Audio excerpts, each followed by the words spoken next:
Bismillahirrahmanirrahim. Alhamdulillahirabbil alamin. Ngajengkeun hanca kitab Safinah. Faslun allazi yalzamu lil mayyiti arba'u salin. Alladzi anu yalzamu mesti atanapi wajib lil mayyiti pikeun mayit eta arba'u salin. Aya opat pirang-pirang tingkah. Gosluhu kahijina ngadusan ieu mayit watak finuhu sareng kaduana ngapani ka mayit wa salatu sareng katiluna nyolatkeun alaihi ka ieu mayit wadabnuhu sareng kaopatna ngudepkeun ka ieu mayit. Pasun aqalul gusli ari pangsa kedik-sekedikna ngadusan mayit eta ta'mimu badanihi ngaratakeun badana mayit bil ma'i ku cai wa akmaluhu sareng ari sampurna na ngadusan mayit eta aya gesila hijina ngumbah si jalmi sawataihi kana kubul sareng duburna mayit wa ayu zila sareng kaduana kedah ngaleungitkeun al-qazaro kana kokotor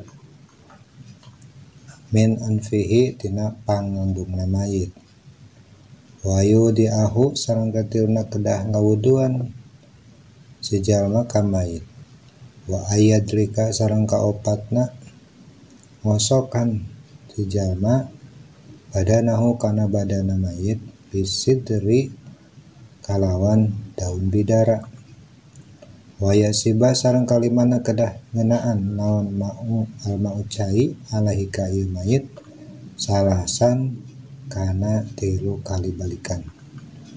Paslun aqalul kafni ari pangsa sakedikna ngapanan mayit eta saubun hiji baju ya umuhu anu nyukupan ieu baju ka mayit tiasa ngabuntel ieu baju ka mayit wa akmalu sareng ari sampurnana ngapanan mayit lir rajuli eta tetep pikeun mayit pameget salasu lafa ifa kana ari 3 pirang-pirang lapis kain. Walil mar'ati sareng eta tetep pikeun mayit istri qamisun ari gamis wa khimarun sareng tiung wa izarun sareng samping walafa fatani sareng 2 lapis kain.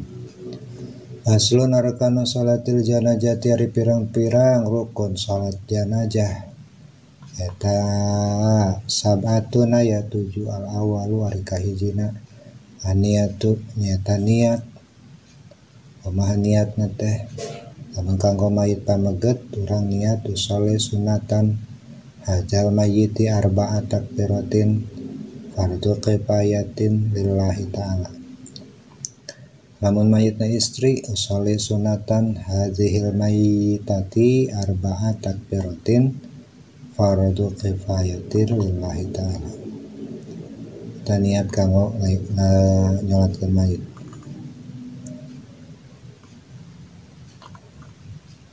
Asadisu sareng ari kagenepna eta adu'ahu ngaos doa lil mayyiti kanggo mayit ba'da salisati saparantos takbir anu katilu. Doana nganggo pamaget Allahumma ighfir lahu warhamhu wa'afihi wa'fu anhu. Lamun mayitna istri Allahumma ighfir laha warhamha wa'afihi wa'fu anha. Asabi wari katujuh na eta assalamu ucapkeun salam. Aya padilah perbedaan nalika nyolatkeun mayit istri sareng pameget. Imam anu mimpin atau urang nu bade salat menyarira maka pameget maka imam nalika mayitna pameget kedah lepang sareng mastaka na mayit. Tapi lamun mayitna istri kedah lempang sareng dadana mayit. Nepi patuangan mayit. Paslon aqalul dafni ari pangsetik-setikna ngurebkeun mayit jerona eta khopratun hiji liang atau hiji lobang taktumu anu nyebutkeun ieu liang raihatahu kana ambeuna mayit. Jadi alamun mayit kaang sebau lamun tos kalamian maka kudu disimpan ieu mayit teh supados ngajaga ambeuna teh tina hiji lubang anu sakira-kira ieu lubang teh tiasa nyebutkeun bauna mayit. Watarisu sareng tiasa ngajaga ieu liang minas sibai tina sato galak. Wa akmalu sareng ari sampurnana ngurebkeun mayit eta qamatun satangtung wa bastatun sareng sabeber panangan. Jadi lumayan jero.